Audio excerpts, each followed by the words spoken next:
राधे राधे. मी आज जे दोन्ही विषय सांगणार आहेत ना ते खूप इंटरेस्टिंग आहेत आणि म्हणजे ज्यांचा त्याच्यावर विश्वास आहे ते नक्की त्याचा उपयोग करतील आणि ज्यांचा विश्वास नाही आहे त्यांनी नक्की ह्याच्यावर विचार करावा. कारण मी ज्या गोष्टी करते त्याचे मी आधी अनुभव घेते, त्याचा अभ्यास घेते आणि म्हणजे मी हे जे ज्योतिष आहे किंवा न्यूमरोलॉजी ह्याचा अभ्यास करते. त्याच्यावर विश्वास ठेवायचा का नाही हे प्रत्येकाचं आपलं वैयक्तिक मत आहे, त्याच्यावर मी काही बोलणार नाही, त्याची आपली मर्जी आहे. पण मी ना न्यूमरोलॉजीबद्दल नक्की तुम्हाला लकी नंबरबद्दल बोलणार आहे. आपण कुठलंही चांगलं कार्य करतो किंवा घर घ्यायचं असेल, गाडी घ्यायची असेल, मोबाईल घ्यायचा असेल तरी आपल्याला वाटतं की एखादा लकी नंबर ह्यात असेल तर असं नक्कीच वाटतं नाही का. तर त्यासाठी मी तुम्हाला आज तुमचा लकी नंबर तुम्हीच काढा हे मी तुम्हाला शिकवणार आहे. खूप मजा येते. तुम्ही तो लकी नंबर काढा. आपल्या इथे जमलं, तुमचा विश्वास असेल तर हिरव्या पेनाने तो लकी नंबर लिहा आणि पुढे मागे जर तुमचा ह्याच्यावर विश्वास असेल तर तुम्ही नक्कीच न्यूमरोलॉजिस्टकडे किंवा ज्योतिषाकडे जात असाल तर त्याला तुमचा त्या टाईपचा लकी नंबर काढायला सांगा आणि बघा तो जुळतो की नाही. तर बघा तरी एक तुम्हाला पण आपण स्वतःच काढतो तो लकी नंबर आणि ज्योतिषाचा लकी नंबर जर सेम निघाला तर तुम्हाला खूप त्याची मजा येईल, तुम्हाला आवडेल असं. तर नक्की करा. आता मी सुरुवात करते. हे न्यूमरोलॉजी वगैरे आहे ना ते म्हणजे इंग्लिशमध्ये चाललेलं आहे, त्यामुळे आपल्याला इंग्लिशचाच वापर ह्याच्यासाठी करायला लागणार आहे. तर काय करायचं माहिती आहे, तुम्ही आधी एक तक्ता तयार करायचा.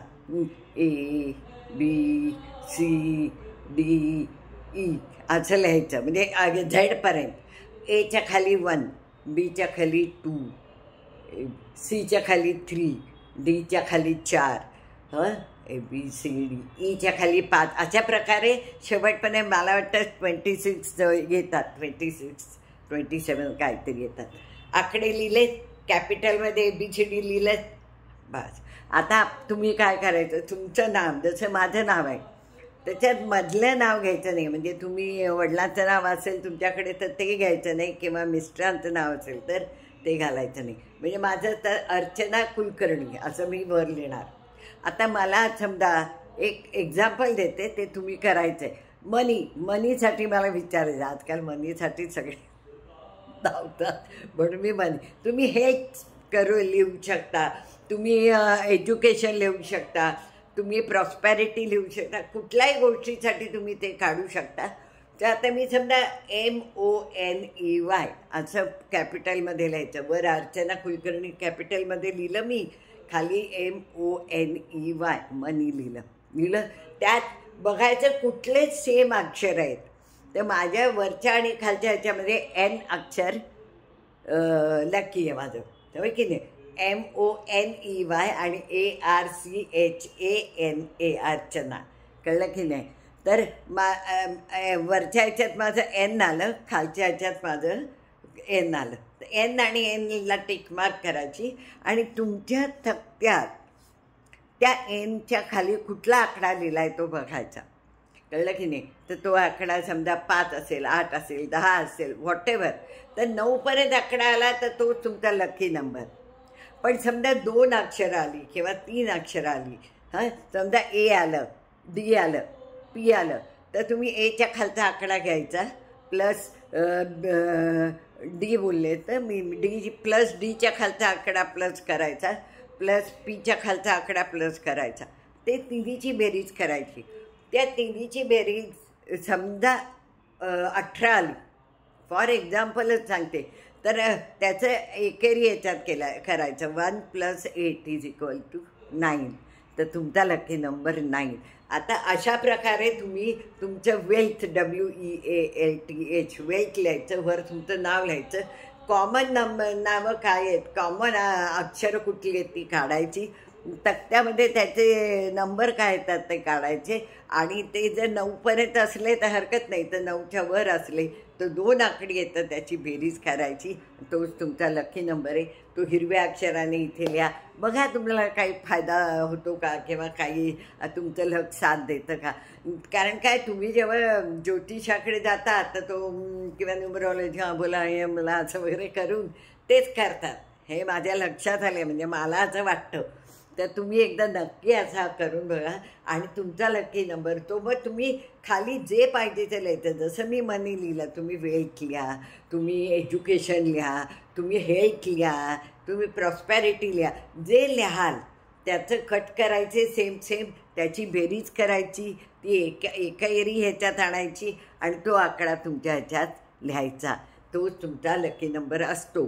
ते न्यूमरॉलॉजिस्ट किंवा ज्योतिष ह्याचाच लकी नंबर काढतात असं मला वाटतं. म्हणून मी तुम्हाला ही एक आयडिया सांगितली, तर नक्की हेच ट्राय करा.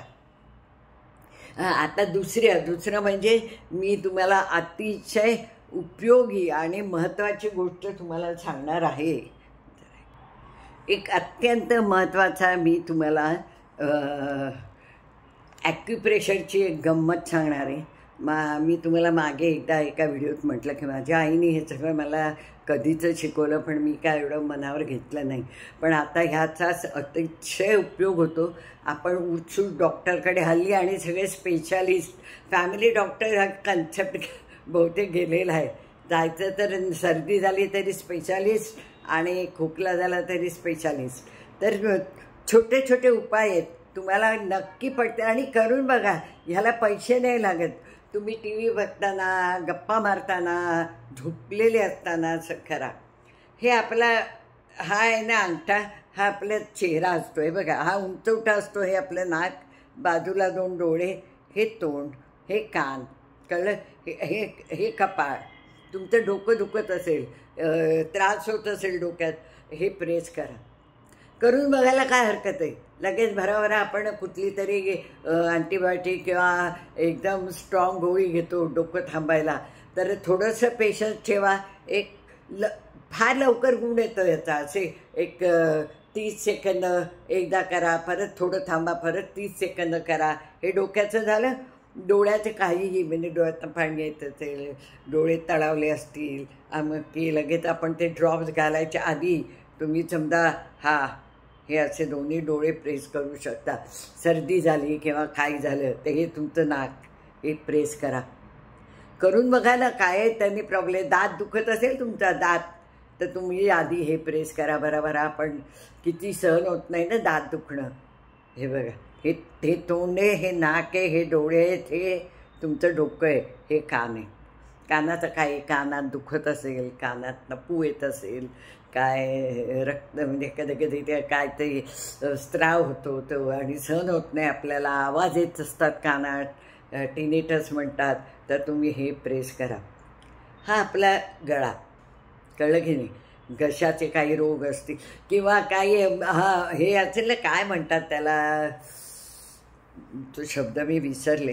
हे बघा, हे असं करायचं. घशाला काहीतरी म्हणतात, ते एक आजार असतो तो मी नाव विसरले. पण तुम्हाला जर काय हे करता येत नाही ते बघा, असं करा, असं करत जा. हे घसा, हे आपली छाती बिती असते. तुम्हाला हे करायला त्रास होत असेल, श्वास घ्यायला त्रास होत असेल, छातीत आपल्याला कफ अडकला असं वाटत असेल, तर हे प्रेस करा. ही मागची बाजू, ही आपली पाठीचा मणका, मान, ही मान आहे आपली. इथे प्रेस केलं तर मान, हे सगळं तुम्हाला ते जे काय स्पॉन्डिलायटिस, कमरदुखी, हे तर पाठदुखी मेन हे असेल, तर तुम्ही इथे हे करा. सगळ्यात अगदी म्हणजे तुम्हाला सांगते ना, एकदा तुम्ही समजा ट्रेनमध्ये जातात, ट्रेनला गर्दी असते, लोकांना काही कित्येक वेळा कोणाला तरी चक्कर येते, मग धावपळ होते, अरे बापरे हिला चक्कर आली, काय करायचं. तर अशा वेळेला समजा पटकन पाणी जवळपास नसेल किंवा काही नसेल, काही अडचण नसेल, तर इथे जर का 30 सेकंदाच्या वर नाही आहे, जरासं दाबलं ना की शुद्ध येते. इतकं पॉवरफुल हे ॲक्युप्रेशर आहे. प्रत्येकाने आणखीन अनेक पॉईंट आहेत आणि अनेक गोष्टी मी तुम्हाला सांगू शकते, पण सध्या हे अंगठ्यात असलेलं आपलं जे आरोग्य आहे ते आपण ट्राय करायला काय हरकत आहे. आणि आजारी पडल्यावरच करायला पाहिजे किंवा काय, सवय करून केली ना तरी आपलं ते पुढे काय होणार असेल तर ते आधीच प्रिकॉशन घेऊ शकतो आपण.